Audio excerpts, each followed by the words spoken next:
중국이 아시다시피 부동산 경제가 안 좋은 정도가 아니라 지금 굉장히 안 좋죠. 작년에 헝다가 파산을 사실 했어야 되는데 그렇죠.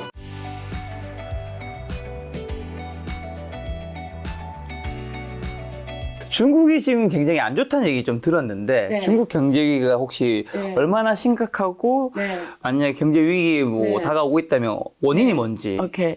일단 아마 언론에서 많이 네. 보셨을 것 같은데 코로나가 그러니까 우리가 보통 경제를 말할 때 공급 사이드하고 수요 사이드가 있어요. 네. 근데 수요 사이드에서 보면 투자, 수출 그리고 이거 총수요 측면이라고 하는데 그리고 그 소비가 있습니다. 네. 근데 중국 GDP를 구성하는 그러니까 매년 새로운 부가가치를 만들어내는 GDP의 6, 70은 소비가 했었거든요. 중국의 6, 70은 이러면 뭐 6% 성장한다 이러면 절반 넘어 한 4%는 거의 중국 국내 소비가 만들어냈죠. 근데 그게 이제 그 3년 차 것이 왔죠. 그러니까 코로나. 중국 제로 코로나인데 작년까지는 수출이 괜찮아서 이유는 작년까지 다른 나라가 다 이렇게 생산이 막혀 있었어요. 네. 유일하게 공장이 돌아가는 게 중국이었거든요.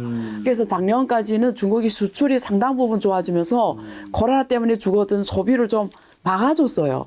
근데 올해는 국면이 달라진 게 올해는 모든 나라가 다 코로나를 풀어놨어요. 위드 코로나. 예, 위드 코로나 하니까 어제 생산이 정상화되니까 그동안 중국만 돌아가던 생산 공장이 뭐 에이시안 이쪽도 돌아가고 뭐 다 돌아가니까 그 부분을 가져갔던 부분이 다시 제자리를 찾으면서 그럼 소비가 다시 받쳐줘야 되는데 중국 정치가 안 변한 거죠. 계속 제로 코로나 하니까 사람들이 갇혀 있었잖아요. 근데 온라인으로 소비하는 건 또 한계가 있잖아요. 근데 갇혀 있으면 그거 있어요. 생산이 못 돌아가는 거죠. 그렇죠. 이게 첫째 생산이 못 돌아가고 그다음 두 번째 물류가 중요하잖아요. 온라인 집에서 시켜 먹는데도 누군가는 배달을 해줘야 되잖아. 근데 물류가 안 되잖아요. 그렇죠. 그러니까 경제가 엄청난 타격을 받아서 소비가 우리가 전년 대비 뭐 전년 동기 대비 이렇게 증가율을 발표하잖아요. YOY라고 하는데 네. 계속 마이너스였어요. 마이너스 증가율, 그러니까 계속 줄어들었죠, 소비가. 근데 수출도 작년처럼 안 좋았어요. 수출도 안 좋았고, 왜냐면 또 미국 경제, 유럽 경제 또 수요도 글로벌 수요도 안 좋았고, 그래서 굉장히 수출도 안 좋은 상황에서 그냥 투자로 이렇게 재와야 되는데, 그냥 투자라는 건 두 가지입니다. 인프라 투자와 하나 있고, 그리고 제조업 투자, 뭐, 예를 들면 설비 재투자라든가 이런 투자 있잖아요. 근데 이쪽은 설비 이런 생산 투자는 말씀하신 대로 이게 농민공들 고용도 힘들고 그리고 물류도 힘들고 이러다 보니까 이쪽 투자는 잘 될 리가 없잖아요. 그러면 중앙정부에서 특히 막 밀고 갈 수 있는 게 인프라 투자예요. 그럼 인프라 투자 중에는 두 가지가 있습니다. 인프라 투자 두 가지가 뭐냐면 하나는 우리가 알고 있는 인프라, 뭐 배로 우리가 육해공이라고 하죠. 네. 이런 걸 인프라, 이런 전통 인프라예요. 이런 거는 이런 인프라 투자가 있고 그리고 어떤 소위 사회복지 차원에 하는 인프라가 있어. 예를 들면 공원 조성한다든가 네네. 병원을 만든다든가 학교를 한다든가 이런 거거든요. 근데 그 전자 인프라 투자가 경제에 유발 효과가 커요. 네. 왜냐면 길을 빵 닫고 지하철 빵 뚫고 네. 뭐 이러면 엄청나게 그죠. 고용을 일으키잖아요. 그렇죠, 그렇죠. 결국 부동산도 이렇게 땅값도 올려보내고 그리고 뭐 철강 뭐 이런 같이 올라가는데 중국은 전통 인프라는 부동산 경제하고 연관이 되어 있습니다. 그건 좀 이따 풀고요.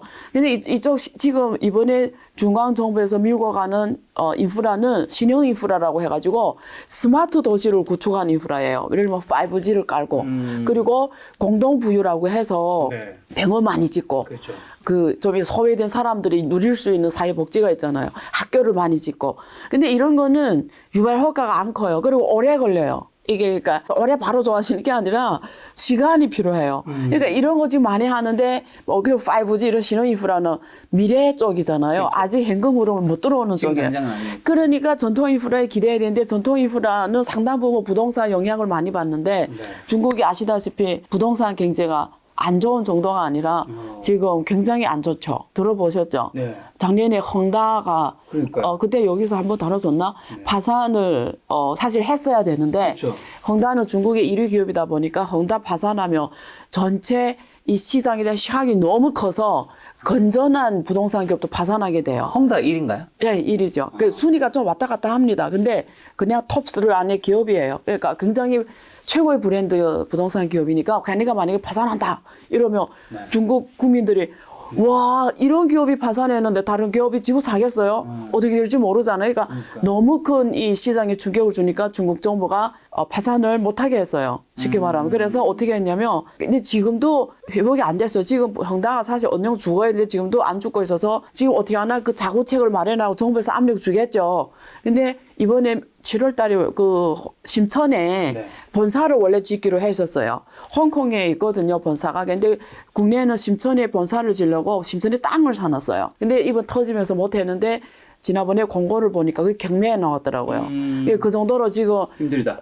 그 어떻게 하나 자구책 하려고. 근데 지금 홍다가 뭐 올린 부양, 미분양 물량이 있잖아요. 그러니까 우리가 이 아파트를 분양받으면 돈을 이렇게 줬는데 홍다가 뭐 올리면 그냥 난리잖아요. 근데 그러면 사회에 분노가 일어나잖아요. 사회 안전 위험 받으니까. 네. 그 중국 정부에서 지방 정부들한테 너네 지방에 있는恒大부동산이 꼭 올라가게 만들어라. 그러니까 지방 정부한테 그 불호령이 떨어진 거죠. 그러니까恒大는 하기 힘드니까 네.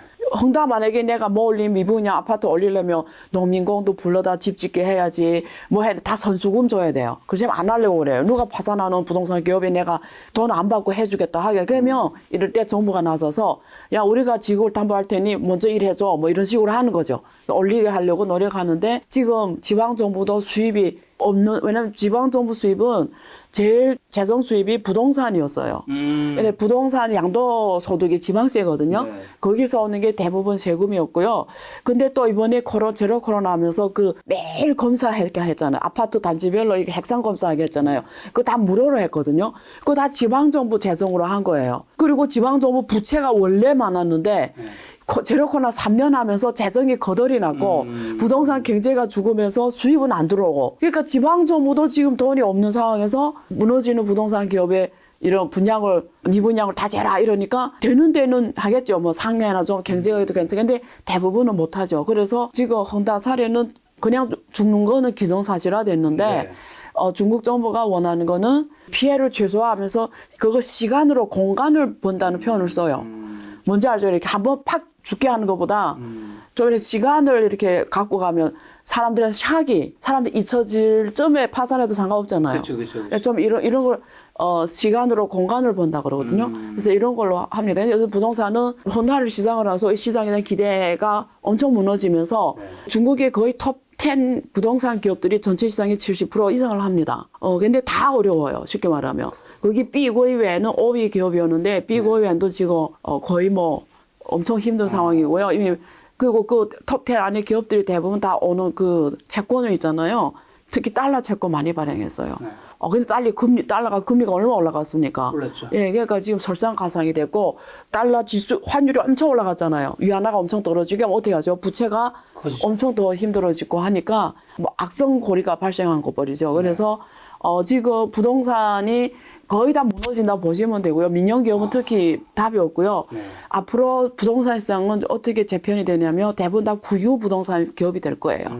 중국이 몇만 개 부동산 기업이 지방 기업까지 하면 많은데 대부분 다 없어지고 전국 부동산이 국유 부동산 기업으로 재편이 돼서 부동산은 거의 뭐 국유 부동산 시장으로 넘어갔다고 보시면 되고 근데 이 여파가 어디까지 왔냐면 자산관리 상품까지 왔어요. 중국의 그 한국도 그렇잖아요. 은행의 PB 상품들이 있잖아요. 프라이빗 뱅킹 그러니까 돈 있는 사람 자산관리 상품 해주잖아요.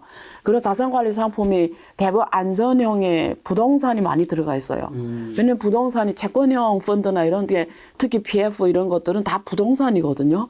근데 부동산이 죽으면서 자산관리 상품들이 다 지금 문제가 터지기 시작했어요. 그래서 최근에 올해 와서는 부동산 어조는 뭐 끝났고 거기에 들어간 이 자산관리 상품이 지금 다 문제가 생기는 거예요. 그래서 최근에 지난번에 보니까 이런 대형 은행들 그리고 대형 자산관리 회사잖아요. 자산관리 회사 운영회사들이 발행한 지금 자산관리 상품들이 지금 계속 수익률이 그러니까 얘네 극기가책이 마이너스인 거예요. 마이너스 막 20% 막 이렇게 된 거죠. 그러니까 지금 엄청난 지금 그러니까 지금 연쇄로 이렇게 쫙 지금 가는 과정입니다. 지금恒大그룹이 이제 디폴트 이제 선언했을 때 그때 이제 우리는 이제 어떻게 보면 중국 기업들의 이제 부동산 쪽에 도미노 파산을 예상했는데 그게 너무 큰 사태가 나니까 이제 중국 정부가 막았던 건데 이제 앞으로는 벌어질 수밖에 없다는 건가요? 지금 해와 계속 봤어요. 근데 중국하고 다른 나라는 다른 게 언론이 왜 한국이나 이런 외국이 중국을 알려면 언론을 통해 알아야 되는데 그렇죠. 중국 언론은 이런 걸 크게 안 다룹니다. 알 수 있는 방법이 골드만삭스나 JP 모건은 워낙 중국의 블랙락 이런 애들은 중국에 워낙 중국 사업이 많으니까 네네. 잘 알아요. 그러니까 미국 정도는 그래도 내부를 아는데 다른 나라는 중국 언론에서 별로 안 다루기 때문에 알 수가 없는데 이미 상당 부분 진행이 됐어요. 많은 민영 기업이 죽는 거는 기사에도 안 나오죠. 예, 그러니까 확실히 이제 말한 대로 자산관리 상품까지 온 거예요. 자산관리 예, 상품까지. 은행들이 자산. 아니 근데 중국이 근데 이 사태를 불러일으킨 이유 중에 하나 아까 말씀하신 네. 제로 코로나 네. 정책이 있었기 네. 때문에 여러 가지 이제 네. 여기서 연결된 것들이 많이 무너진 것들이 있는 거잖아요. 네. 근데 제로 코로나 정책은 네. 왜 했던 건가요? 아니 저는 사실 저도 코로나가 저를 엄청 많이 가르쳤어요. 네. 제가 초창기 우리가 한번 기억해보면 초창기에 트럼프하고 중국이 반대 정책 취했거든요. 네. 당시에 트럼프는 이거는 핵상 검사할수록 많이 나오게 돼 있고 네. 이거는 컨트롤해서 할 수 있는 게 아니다. 결국 이거는 다 풀어놓는 정책 취했잖아요. 그때 트럼프가. 그리고 바이든이 대통령이 됐고 바이든은 엄청 민주당을 비판했고 어쨌든 그때 트럼프는 풀어놓은 정책에서 엄청 많이 죽었잖아요. 60만 명이 그때 당시에 죽었어요. 올해 들어와서 지금 1,100만 명이 죽었어요. 미국은. 지금 한 20만 명 됐나? 어쨌든 많이 죽었어요. 그래서 당시에 한국도 그렇고 중국도 그렇고 봉쇄 정책 취했죠. 뭐 대부분 나라들이. 네. 근데 미국은 막 반항했잖아요. 막 인권 침해하고 어쩌고 하면서. 그래서 하기도 힘들었고. 근데 중국은 그때 딱 문을 닫아놓고 못 나오게 했어요. 그래서 그때는 되게 델타 이런 거 되게 심각한 변이 이종이었잖아요. 사람 죽는 사망률 높은 거였잖아요. 근데 그때 어쨌든 이렇게 가다 놓으면서 기억하시는지 모르는데 중국이 제일 먼저 급풍학원으로 나왔었어요. 왜냐면 당시에 다 난리 났을 때 중국은 봉쇄했으니까. 오히려 빠른 데 딱 봉쇄하면서 전파를 막아가지고 한참 후에는 대부분 도시에 또 마음대로 다닐 수 있었게 됐어요. 그래서 작년에 오히려 재작년하고 재작년 후반부터 작년에는 중국만이 생산 공장이 돌아갔어요. 그래서 당시에는 이미지가 뭐였냐면 와 중국이 역시 잘했다. 그리고 전 세계가 멈춰지는데 중국만이 돌아가니까 그래서 중국 사람들 엄청 프라이드를 느꼈어요. 네.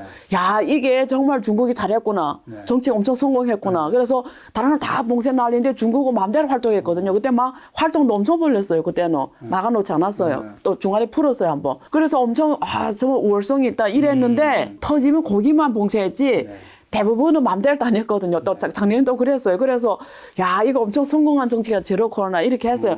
그 당시에 저도 그렇게 생각했고 미국이 초창기 트럼프 때 막 60만 명 죽으면서 제가 뭐 생각했냐면 그다음에 이태리 유럽 막 무너지는 거 보면 제가 무슨 생각했냐면 야 제가 생각했던 선진국이 아니구나. 이렇게 취약하게 한없이 무너지는구나. 그때 그렇게 생각했어요. 그래서 엄청 그렇게 생각했는데 지금 3년을 경과한 보니까 도대체 누가 잘했는지는 지금 정답을 찾기 힘들다는 느낌 받았어요. 네. 왜 그러냐면 지금 생각해봐요. 중국의 입장에서 한번 말씀드리면 그때 막아놨기 때문에 사람 많이 안 죽었어요. 그렇죠. 확실하잖아요. 중국 14억 인구잖아요. 미국이 3억 3천만 명이잖아요. 네. 100만 명이 넘어 죽었잖아요. 네. 그럼 우리가 4배수로 하면은 4배 인구니까 적어도 중국은 400만 명이 죽어도 정상이잖아요. 그렇죠. 만약에. 근데 지금은 10,000명도 안 죽어서 되게 사람 별로 안 죽었어요.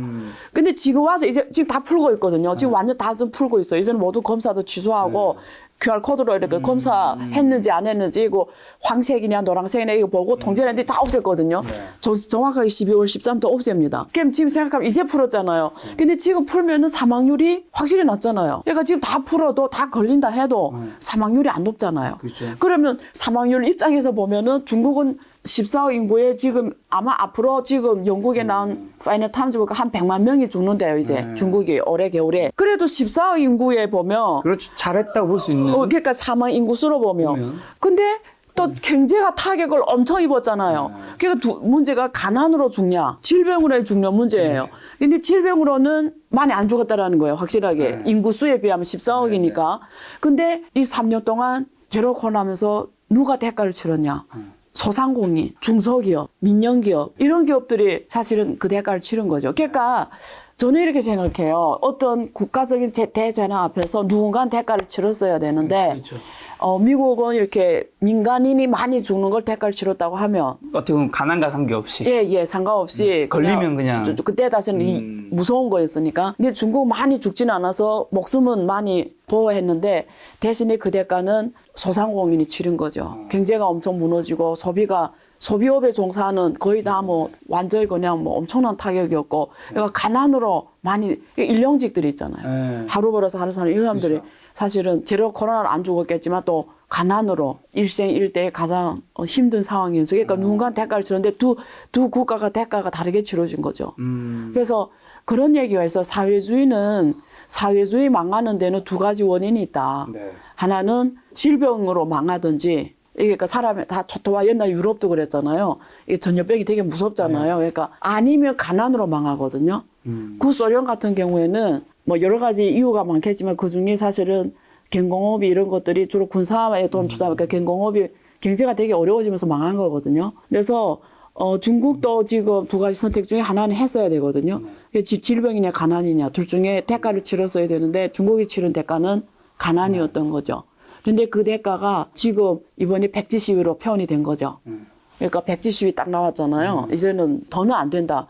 그래서 원래는 우리 전문가들 다 내년 양회 끝나서 푼다고 했어요. 그래서 이번엔 백지 시위 하면서 공산당 정부도 놀란 거죠. 와, 이랬다가는 사회가 무너지겠네. 그래서 빨리 푼 거죠, 이제. 이제 10월 13일부터는 다 없어지니까. 네. 어떻게 보면 중국의 그 사망률은 굉장히 떨어져서 좀 이제 좋아졌다고 볼 수 있지만 네. 가장 많은 피해를 받은 그 힘드신 그렇죠. 분들이 그렇죠. 시위를 하는 것 자체가 네, 그 대가죠, 그게. 참 우리가 지금 그걸 걸릴 각오를 하면서도 우리 나가야 된다. 네. 라는 그러니까 저는 생각을 경제가, 이제 경제가 우선이라는 거죠.